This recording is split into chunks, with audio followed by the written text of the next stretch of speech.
It's always been a dream of mine to work for myself. It's about making my family proud, going back into the business that I grew up around. My career has been in IT for 20 plus years, but my passion has always been cooking. I've been to every bank in town. And no matter how much you tell them about your passion, what your dreams, your goals are, they don't care. They're not giving the money. This year, 6 million small businesses will be born in the U.S., generating over 8.5 million jobs. Owning a small business is an American dream. But opening a business takes money. And these days, 80% of small business loans are rejected by banks. Fact is, most small businesses fail. Now, there's a new trend fueling the American dream. Self-made blue-collar investors are leaving the banks behind, writing checks for a piece of the action, and bringing their sweat equity. We ain't going to no banks. They are blue-collar backers.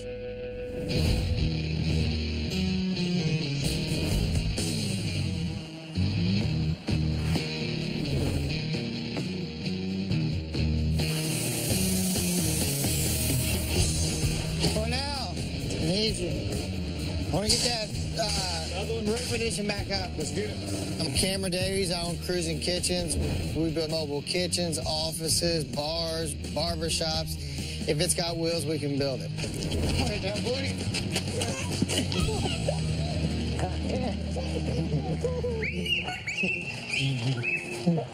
You want to go around the forklift? Yeah, big one. The big one?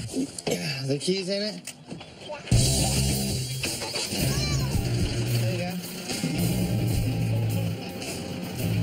I'm a small business. I've hustled my ass off to get to where I am today. I have a beautiful wife, 2 beautiful kids, and 30 hard-working employees, and that allows me to invest my money into other people's businesses. So today I'm meeting with Jim, a gentleman from Florida. He actually called me last week with an idea about a mobile nightclub on wheels. Jim? The only thing that I'm worried about is, I don't know if he actually knows how expensive it's going to be to build it, but we'll find out. So we have this idea for a club on wheels type of thing. Has a DJ booth, Okay. bar. I'm Jim Furchi, managing partner, resident chef of Culinary Performance Media. My passion has always been cooking. I can remember living in a house in Brooklyn and being 3 years old and cooking eggs on a stove. So after being in IT for over 20 years, the market in Florida kind of took a crash and I was unemployed for a while. So I started doing more event work, more cooking work, and it really started bringing back my passion for cooking. Coming from an Italian, German household, we had family and food all the time. I've been event cooking, small restaurant cooking. I've been personal chef cooking. So for this truck, my partners and myself came up with this idea based on needs in the industry. An event would typically have to call somebody for a stage, somebody for audio video, somebody for a generator, somebody for a keg room. Basically, we want to eliminate all those phone calls, and it's just that one-stop shop that makes it nice and simple for the client. A bank didn't want to touch it, so that's why we found Cameron. Having a partner like that with his building experience is really going to help us move forward with our dream truck. So we're walking into this, kind of crossing our fingers, hoping it works out. All right, so you want it all self-contained in one unit to where you have a generator, you have a DJ booth, you have a bar, you have a lounge, everything on one chassis, basically. I mean, that's the thought. I hope it's doable. He pitched me his idea, and I mean, it sounds promising, but, we need to look at budgetary numbers, what he's trying to achieve. I mean, if I don't see dollar signs, I don't see drive, and I don't see determination, then the deal's off the table. I'm not going to back it. So where were your avenues of revenue? What generates revenue? Depends on the event. I mean, we could lease the entire unit, say it's $15,000 or $18,000 a day, whatever it is. Oh, it'll bring that much money? I had no idea that a unit like this could lease for $15,000 to $18,000 a day. The concerns I have are not only the upfront investments, but the operating capital that this thing is going to take. I mean, what are you looking at budgetary figures? What are y'all looking to spend? So my partners and I are willing to put up $250,000. That's our limit for this build.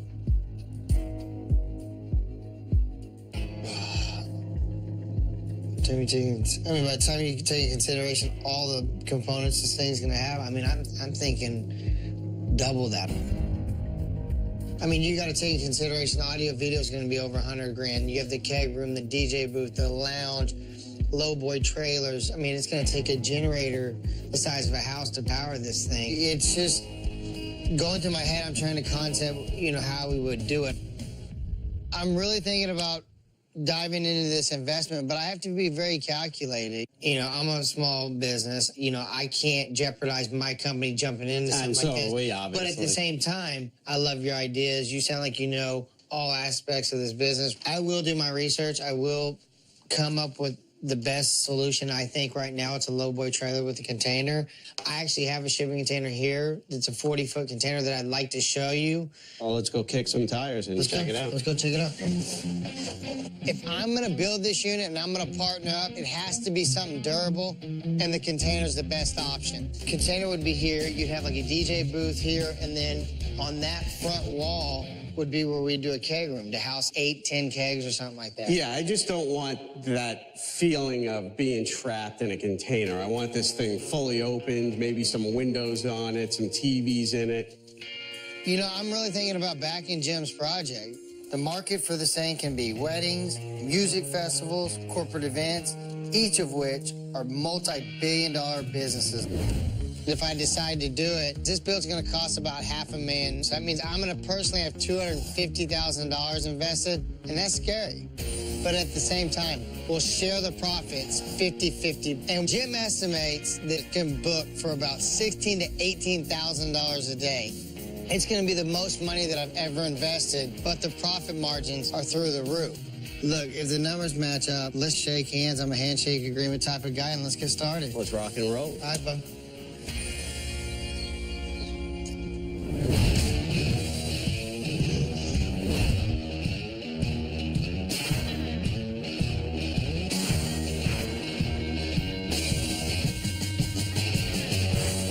You can try it. The patio can still come out. So we're going to have to demo that. No, I don't know why we would. Wes and I are very different. When things go wrong, Wes is like a duck, right? He's smooth on the water, and his feet are going like crazy underneath. And I'm freaking out, running around in circles with my hands in the air. Hey, somebody shut it off! But things don't really go wrong. Actually, things are always going wrong, kind of at some level, just not, catastrophically. That looks pretty bad. Yeah, it is. For me, business comes down to people. If you feel good about the person that's in that business and running that business, if they have a passion, then that's a really good person to invest with. Wes and I worked at an architecture and construction firm previously. 2008, everyone knows the economy really took a tank. And we decided, hey, this would be a great time to go out and do something on our own. So we started an architecture and construction company called Stark James. We think outside of the box way more than I think a lot of other developers do, because we have the skills as architects and as contractors, and we're able to move through ideas quickly and deals quickly. A good example of that is the shipping container project that we did, where we turned shipping containers into 8 apartments downtown Phoenix. For us, investing in other people's businesses gives us a real connection to the community. I love this city, I really do. I got a call from a guy named Travis. He owns a local coffee and beer shop. Apparently he and his partners want to do some speakeasy tiki bar in the basement. My biggest concern is, as you know, I'm not really a huge fan of the bar and restaurant industry. It's a tough market. Things have a tendency not to work out the majority of the time. Banks typically hate restaurants. Out of the 60,000 of them that open every year, 60% of them close within the first 3 years. But they can also be cash cows. And Wes and I are always looking for a piece of the business that we help grow. I think we need to meet these guys, engage them, really look at their business model. I mean, I'm definitely on board if all that checks out. I know you're on board. That's what worries me. It'll be a lot of fun for me. I'm all good for having fun, but you know, we can go on vacation and have fun and lose money that way, too. I'd rather do that. All right, guys. Hi. I'm Wes. What's up, guys? Wes, Brian, Rich, thanks for coming in. Cool. My name's Travis. I own Sip Coffee and Beer Garage here in Arcadia, Phoenix.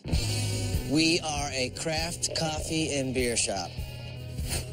This used to be a local oil station. It had a big presence here in town. I thought I could bring it back to life.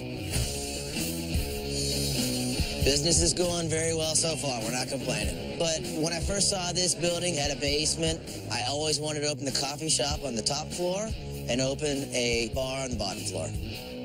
My vision for the bar on the bottom is a Prohibition-style tiki bar. You know, it's tough. This is my baby. I want to see this project happen. I'm lucky enough to have a beautiful wife, and we have a 2-year-old son. There's a lot at stake to make this thing profitable. We are a small business. We just opened. Every single day's revenue is vital to pay paychecks the next day, everything. All right, so we were really excited about this project. You guys came up with a really great concept. You know, Travis has a great location and bar. So what do we need here? 200, 250 total, all in? Before we enter any deal, trying to get a good take on the person we're about to enter into business is always really important to me. There's been a lot of projects that I've wanted to pass on just because of my read of the situation, not even looking at the business plan. Let's say the construction is $100,000. We still need another 100 to make this thing work. We need equipment, we need small wares, we need an operating capital. Yeah, right. Are you guys willing to put money in of your own? I want people to have skin in the game or money in the deal so that there's some risk for them. I never want to get into a deal that it's very easy for them to leave. I really want to nail down how much money is needed. How about this? Let's say total budget for construction and startup is $200,000. Brian and I are in for $35,000 in sweat equity and cash. You guys willing to put $165,000? If Jason and Rich are raising $165,000 cash, that's just going to go towards part of the construction and all of the operating costs for startup. We have a lot to lose, though. We're bringing sweat equity and cash to the project. All that's front-loaded. So if the project fails for any number of reasons, we're going to be the ones who are out money. They'll still have cash sitting in their bank account. And for us, I mean, we haven't done a deal with you guys before. You know, it's a bar. You know, there's a lot of kind of unknowns. It's very opaque kind of business model. And normally we wouldn't move forward with this kind of accelerated risk. That's when we start getting uncomfortable. Coming up. Well, Mike, why'd you call me? I got to come up with $175,000 out of thin air. I was hoping that you could help me get back on my feet. We've been battling rain the last 2 days, and we're supposed to get a huge downpour tonight. I mean, at this point, we're going to get so far behind on this build, there's going to be no catching up.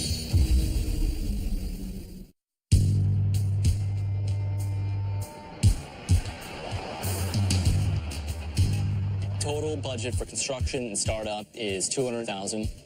Brian and I are in for $35,000 in sweat equity and cash. We're meeting with Jason and Rich and Travis, the owner of Sip Coffee. They want to open a tiki bar in the bottom of Travis's coffee shop. This will be the first time I'm doing a theme space, so I don't even know all the challenges that lay before us, but that's really exciting.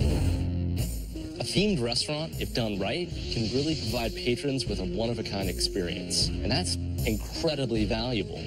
A good example is a Rainforest Cafe. When you're there, it feels like you're in the middle of a rainforest, eating amongst the birds and flowers and all the rest of the jungle sounds. And providing that level of ambiance attracts more customers and allows you to charge more for the food.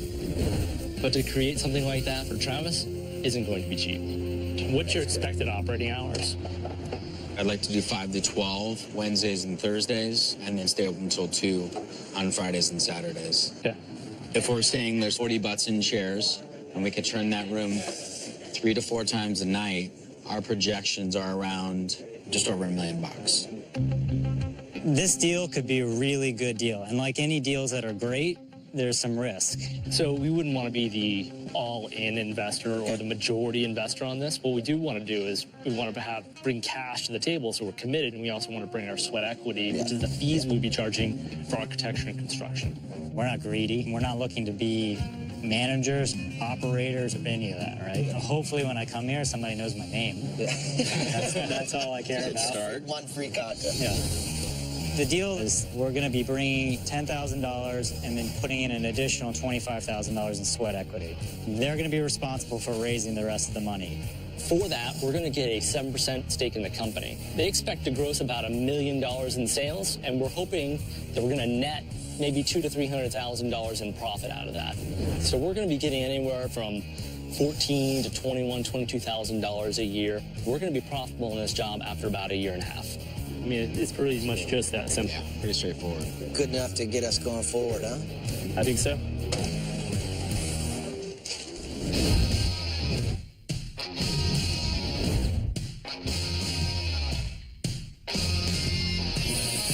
That ain't going to work, is it? I did my research and I got all the pricing on the components for the VIP lounge, and it's a real moneymaker. We're jumping in. One side done. Basically, right now we're cutting out 60 or 70% of this shipping container. So we'll cut this out, grind it down, and then we'll put our structural pillars that run vertical. And then after that, we'll cut out for the TVs, the windows, and everything. So depending on how much gets done this week, and hopefully by next week, we'll have everything cut out so we can start making the doors and everything. The VIP lounge will have a cool club vibe with a state-of-the-art DJ booth, bar, draft beer system, stages that come down with pull-out sofas, and full audio-video capabilities. This will be great for all events, big or small. Rather than calling somebody for sound, somebody for video, somebody for a stage, we can pull up to the lounge and be ready to operate in less than 10 minutes. It's all about the convenience of one-stop shopping. Think of it like Costco. You have one place to go to get everything from blue jeans to batteries to bananas. Americans are overwhelmingly moving towards these big box stores because time is money, and why go 4 places when you can go just one? The guys are working their asses off. Lalo is actually getting the window frames in. And Scott's cutting out the wood floors to make it level inside the container. This is one of the things that you have to do it right or everything's going to be lumpy. It's just a pain in the ass and takes forever to do.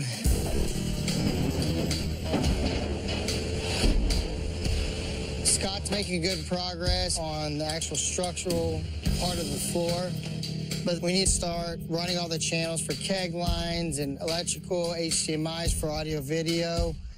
So I'm a little worried just because there's so much work that still needs to be done. Getting ready for the rain or what? Yeah. Yeah, all week. Yeah. You know, now we're preparing for horrible rain for the next 5 days. As you can see, the guys are up on top of the lounge, dropping tarps. I mean, it's not just the rain that's killing us, but when the rain dies down, the wind blows. We can't weld outside with the wind blowing because you won't get structural welds. And so it's just honestly, it's a pain in the ass right now. I mean, at this point, we're going to get so far behind on this build, there's going to be no catching up. So freaking out a little bit, for the first time in a long time, I've got a lot of anxiety about, not hitting a deadline.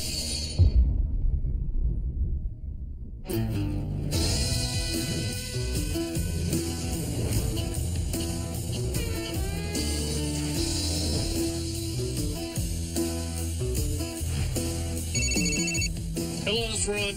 My name is Ron Douglas, and I help businesses make money. Whatever sort of deal we can work out, I'm totally willing to work with you guys. Everybody wants to know where my office is, because they always want to meet me at my office. The world is my office. I got a call from a good friend of mine, Mike Pettiford. Mike's had a high-performance driving and racing school for about 30 years. Hey. What's up, buddy? Hey, this place is looking good, man. Hey, thanks, buddy. I don't know his numbers or anything like that, but I know he's one heck of a driver. He's just a great guy all the way around, so I'd love to help him out if I can. This is the new home for championship race cars of Go For It Racing. This is looking great. Go For It Services, Inc. We're the only racing school in the country that can take somebody all the way up through getting their racing license, becoming an excellent race car driver, and eventually a champion. Every one of these cars has won races, or they don't get to be here. This is a tough garage. I was a corporate executive for about 3.5 years. And I got a call, and BMW wanted to sponsor me to race in Mexico. But I had to go right then. And I said, you know, I don't need this job. Started racing, and then everything changed. You know, this is our 31st year. I started the company because quality is what we do here. We teach the real stuff. Well, Mike, why'd you call me? Well, when I first decided to buy the property, the bank said no problem with the loans. They were going to give me a loan for the place and another loan to redo the garage. Okay. First loan goes through, cool. 3 days later, no bank, no closing. I'm like, what's going on? Well, they didn't do the loan. They lied. Freaking banks. It's been hard times. We got walls now, we've got insulation, we've got lights. You know, we ended up having about $175,000 in it. So now I got to come up with $175,000 out of thin air.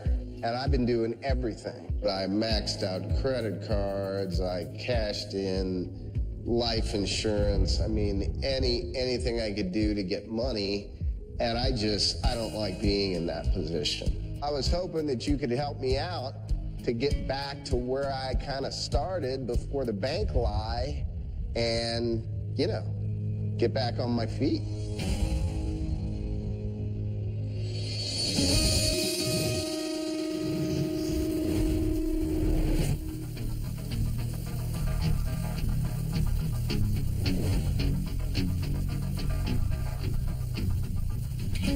So as you can see, we've been battling rain the last 2 days, and we're supposed to get a huge downpour tonight. I constantly look at my phone and watch the weather.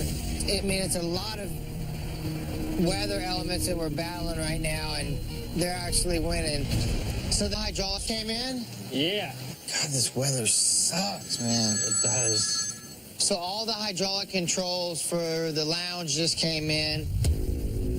This is what's going to control the stage when the stages fall down per side of the lounge. I like spending $17,000 on some hydraulics.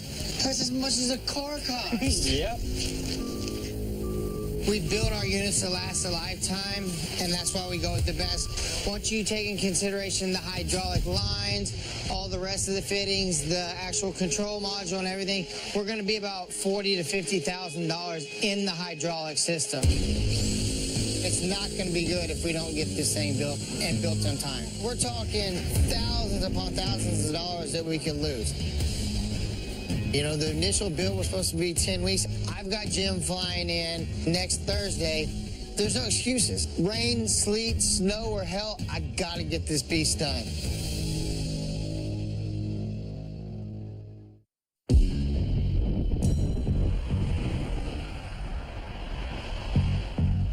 I was hoping that you could help me out to get back to where I kind of started before the bank lie and, you know, get back on my feet.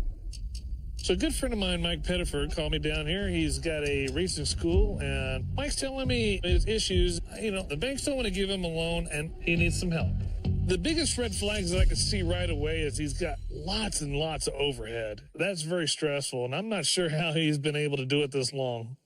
How much are you making on a car? The Solstice is rent for $2,500 a day. How often does that happen to somebody rent your car? It would average about once a month. So one a month? Yeah. Per Solstice or one a month rental period? 1 or 2 a month. Okay. Yeah. For the year? Yeah. Averaging it out? Yeah. All right, so that's only bringing in $30,000 a year. And then we do corporate events. Like we've got a big corporate event at the end of the month. What does something like that pay out, Well, ballparkish? it's just a charity event. How do you make money off of that? I mean, there's really no money in that. You're kidding me. Nope. Where's your next racetrack? Let's just say. Howlett, Oklahoma. All right, so you got 1,300-mile round trip. Yep. You're going to race there. Yep. You're going to win. How much you going to bring home? Nothing. What? Yeah. The amateur racing, there's really no money in that. Mike's all over the place. This is the first business I've ran into where it is not obvious where his income is coming in from. I'm serious, man. I cannot wrap my head around your business model. I'm having fun, but I'm a poor man. Mike is definitely fun rich and money poor. That means he has a lot of fun, but he ain't making as much money as he should be. If I gave you $175, that would just pay off your $175 you owe. So you're still right back to square one as far as instead of owing the bank, now you owe me. Yeah, you got a good point there. Bottom line is I don't want to do the $175. He's making like $30,000 a year renting race cars, and he's really not making anything off the charity events, and he's definitely not making any money winning championships. That costs money. I can't see how giving him six figures is a smart move. He's a good friend of mine, but, you know, business is business. Like, I'm not going to be able to back your business, but, you know, if I can give you any advice, it would be to reduce your overhead, sell some cars, do whatever it takes, because that overhead is just killing you. Sure. I try to make it a habit not to give out too much free advice, but Mike's a good friend of mine, so I want to make an exception with him.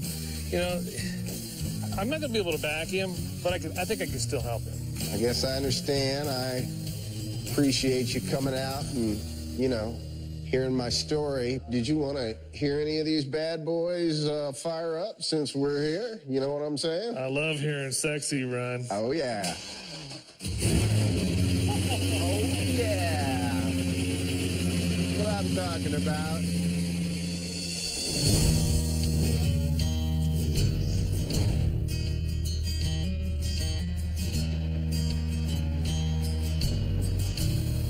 So wait for it. This is the space I'm thinking about. All right. Wow. Wes and I are backing Travis's dream of doing a tiki bar in the basement of his current place. This is basically a storage area. So this is the old bay right here. This was one of the bays. Maybe you can imagine this is the support because the cars are sitting right above it. Right. Wow. Yeah, we're a long ways from tiki. I've already got a lot of ideas floating around about what this could look like. And we have a really, really tight space down there, and tiki bars are really open and expansive.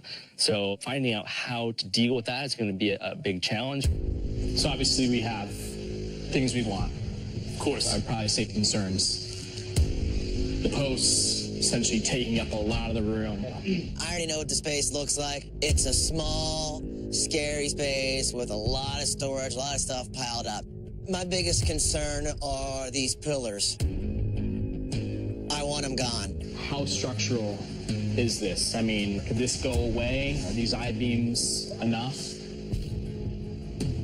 We've got to get a staircase in here. We've got to be able to get all of the bar equipment these guys want in here. And right in the middle of the space, we've got 4 structural columns that hold up the old opening for the mechanics bay. We're going to have to find a way to work around that. We can't demo those columns. That's going to be at least $10,000. It's not going to be the best bang for our buck. I think we need to find a way to keep the columns and integrate the bar.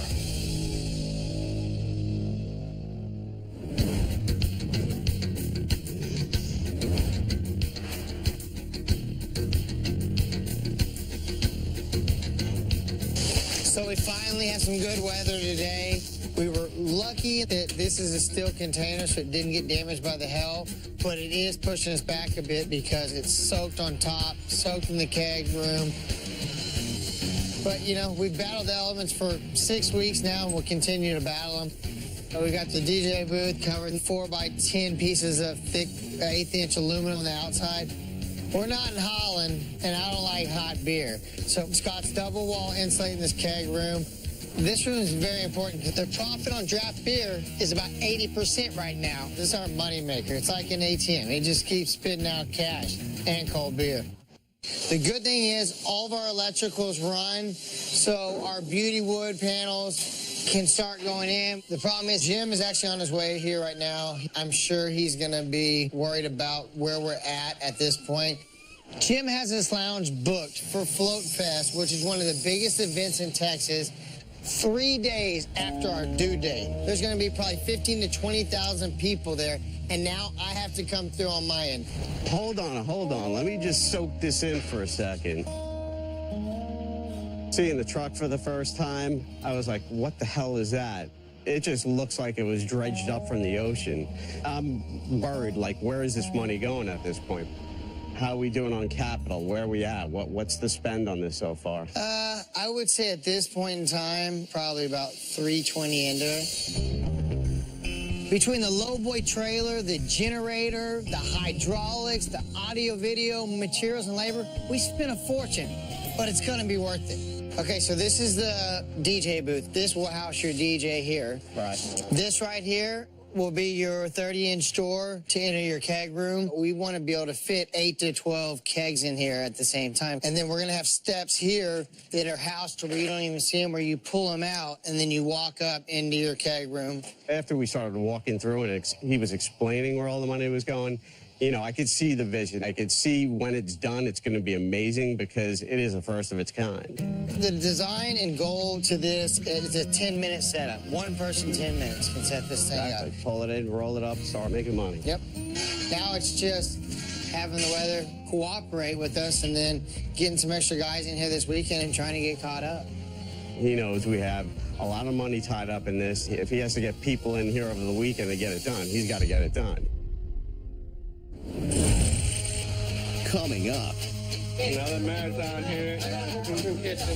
We can get this one lined up with the clevis, but this one's off about an inch. Today and tomorrow are going to be pretty damn hectic. There's still a lot of shit to be done, dude, in 2 days. I'm just tired, though.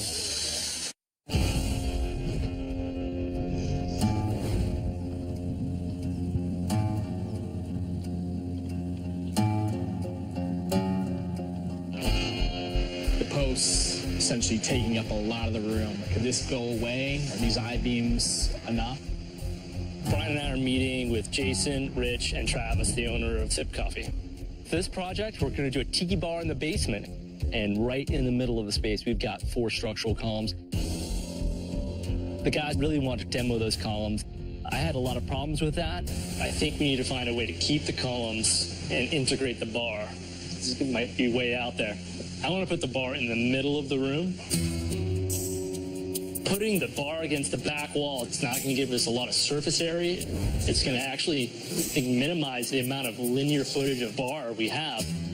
When I look at this space, I see 4 columns and a low ceiling. I'm like, how can I make that add to the space we're creating? Not how are we going to take that away. We'll have a U shape with a back bar. It's going to be the most efficient layout. So you want to move the bar, keep the poles. I do.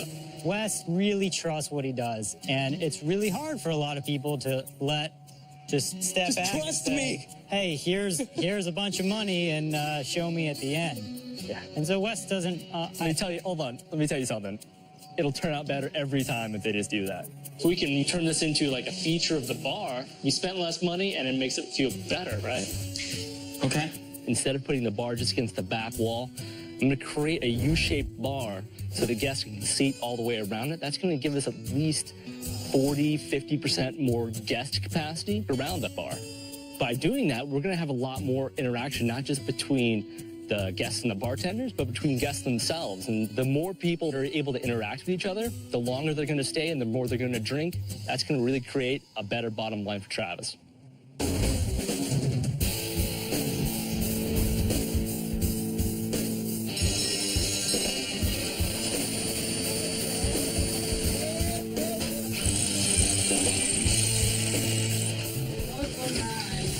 Another marathon here. Moving kitchens. There's a lot still to be done. I mean, you got Ramiro and all the guys doing the rap. We're calling it Trance, the Rolling Adult Nightclub Experience. You got the keg system going in. You've got Cornell, Nick putting on the generator, the gas tanks. Josh is working on audio, video. There's a ton going on. I mean, we've got 22 people on this project alone right now. working, probably 14-hour days. As we always do, we rally together as a team, and we'll get it built. You got to realize that Jim booked this event, and we've been paid, so there's no not going, I'm tired, though. It's hard right now. It's hot as it's over 100 degrees. Everybody's tired, but I can't make excuses. Yes, the weather's killed us. Yes, we've had setbacks. Yeah, we've had issues. At the end of the day, I made an obligation, and it was to get this built in time for Float Fest, and so we got to do it no matter what it takes.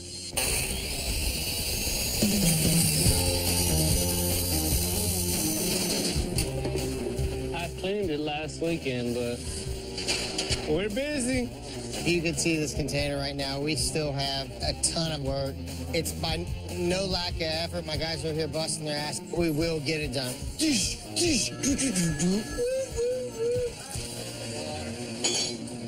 So this is a bar that Raul built. The surface is bulletproof.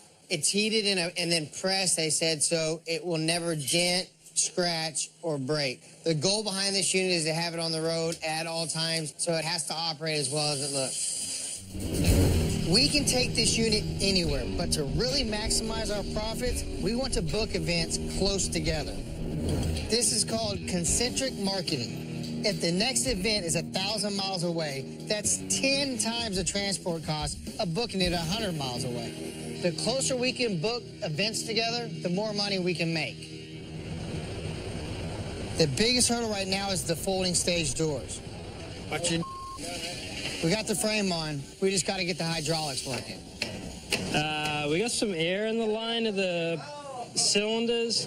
We can get this one lined up with the clevis, but this one's off about an inch. These are actually the hydraulic arms that fold the stages down for when in use, but then fold up and turn them into doors that weatherproof the container while in transit or storage. It's a bad boy. Everything's state of the art. It doesn't look like that way now, but in 2 days, it's going to look like $1 million unit that it is. Yeah!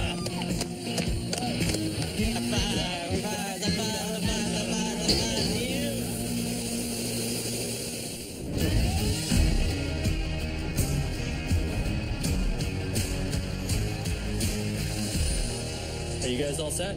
All right, good. We're ready to start cutting, so it's going to get really loud in here. Check. Mike? We're going full tilt on the Tiki Bar, which is in the basement of Sip Coffee and Beer. Right to the hammer? We've got a really strong crew and a lot of our regular guys, too. Don the plumber is there, helping us with some drainage issues. Why is it that every job you work on is such a pain in the ass? Wes and Jorge are laying out the walls. I think I'm getting ahead of you. And figuring out where the bar is going to go. We've got a really big constraint here, and that's working around these columns in the middle of the space. So I've got Danny coming today from Tiki Diablo. He is a world-renowned Tiki, not just sculptor, but artisan. What I want you to primarily focus on is the Tiki Bar, which we've got built up here. We don't have the top on yet, and we're going to be taking those 4 columns, cladding them in 12 by 12, which you're going to carve into. That's the kind of detailing that is really going to drive business into the shop.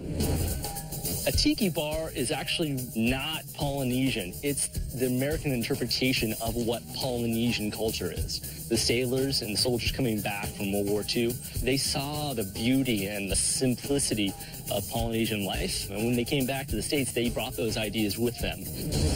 Nice weather to carve. I've been doing tiki since late 2001. I was working for a home improvement company, and I quit, and I want to do tiki full time. And I've been carving tiki kind of all around the globe ever since. Danny, my man, this is looking amazing. Oh, cool, thank you. Wow. Can you tell me anything about this guy? Yeah, he's a Maori style from New Zealand. You want the impression like he could come off of this bar and tear you apart. Yeah. That's kind of what I was going for. We're really getting over the hump here on the tiki bar. The elements are falling into place. It looks like the post was always there, and somebody just kind of hatched away at it and found this amazing tiki guy in there. Like you said, we want it to look like it's structurally part of the bar, like it's always been there. We all really want to get this launched on as quickly as possible. It's the intangibles that are really going to sell this bar. We have a very small space, and I'm eager, just like anyone else, to see how it's actually going to turn out.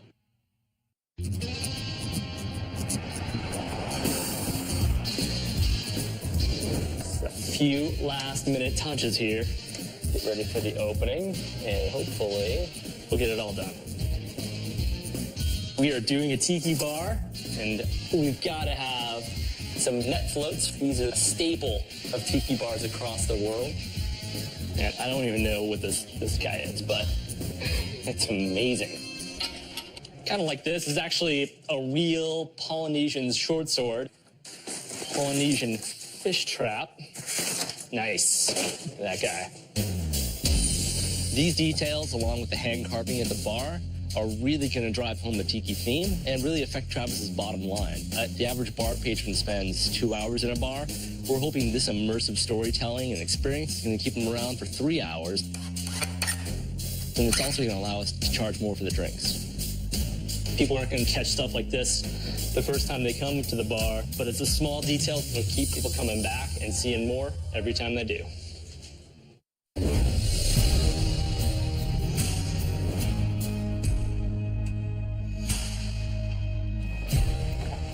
So at this point, it is 10 weeks that we've been working on this mobile lounge with the bar, DJ. There's still a lot of stuff to do, and we have basically 2 hours to do it. But no, I'm happy with the way it's turning out. Just a lot of small things that still need to be touched up. We're getting ready to head to Float Fest. You know, it's our first go. It's at a huge event. This thing's in the spotlight. If this thing operates like it should, I mean, we could pick up millions of dollars worth of business. So I couldn't be happier.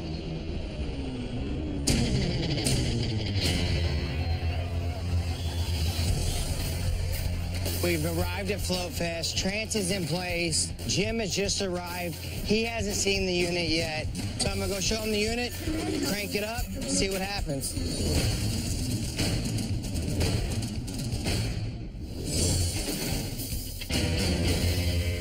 The colors are sweet. Nice.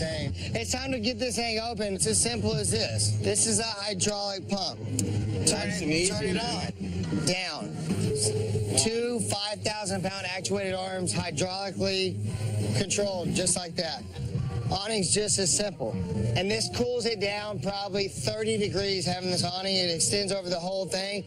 You feel that, how cool it is just from it? You can feel it just from the shape. And audio video is as simple as cranking it on. Float Fest booked Trance for $15,000 as an on-site VIP lounge. People can escape the 100-degree heat. Check out the DJ booth, which is hooked up to monitors all around it. And, of course, drink ice-cold beer. Under this TV is your keg system with a walk-in cooler behind it.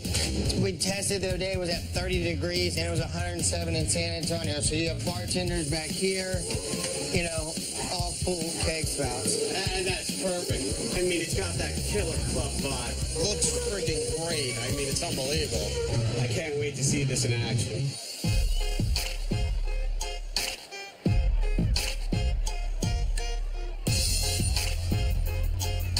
I'm very happy the way it came out. Holy cow, this thing's an eye catcher. It's unbelievable.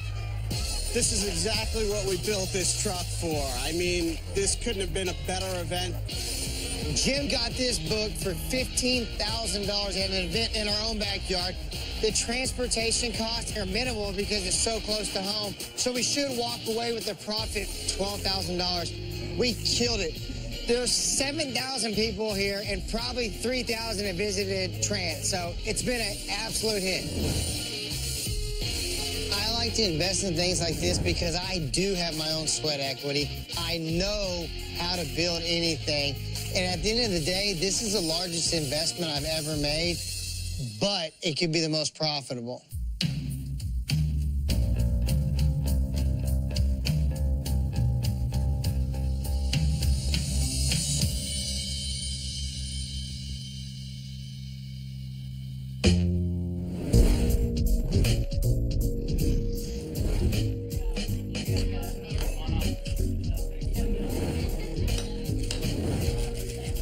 Tiki Bar is finally up and running in the basement of Step. And Wes and I are going to go meet with Travis and have a drink and see how it's going. We've been working really hard over the past few weeks to get all the not fun stuff in place, like all the framing, all the curved lids, the shiplap. Wow, man. Unbelievable. That looks amazing. This is where all the cargo goes. This is turning out better than I was hoping. I found all these old barrels, and one of my good buddies, Jeremy, did this amazing sculpture in the bottom of the barrel. I think it's going to be the real showpiece at the back of the bar. I'm really happy that I was able to convince you guys to keep the existing columns where they were, because we saved a ton of money by not removing them. We're actually able to turn them into a feature that's going to be a huge draw for the bar, which allows for more guests. We get 15 at this bar, easily. Easily 15. I think the central horseshoe bar has a very communal feel. This is one of the things that Wes fought them on over and over. I think it worked out really well. I'm the king right there, girl. Thank you so much. Tonight was outstanding from a revenue standpoint. We had about 160 people come through at $40 a head. We exceeded the expectations of $650 an hour. I think we got close to $800 an hour in the end. $15. We've really put our heart, soul, and our money into this project. Just seeing the people ordering the cocktails, money exchanging hands, most importantly. Awesome work, gentlemen. Awesome work. Thank you. So, to see people down here is literally, a dream come true.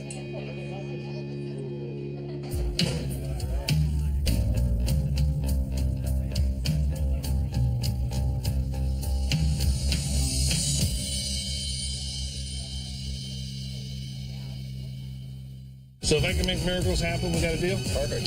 You've been watching Discovery Fridays. Brought to you by the Quicksilver Card from Capital One. Earn 1.5% cash back every purchase everywhere.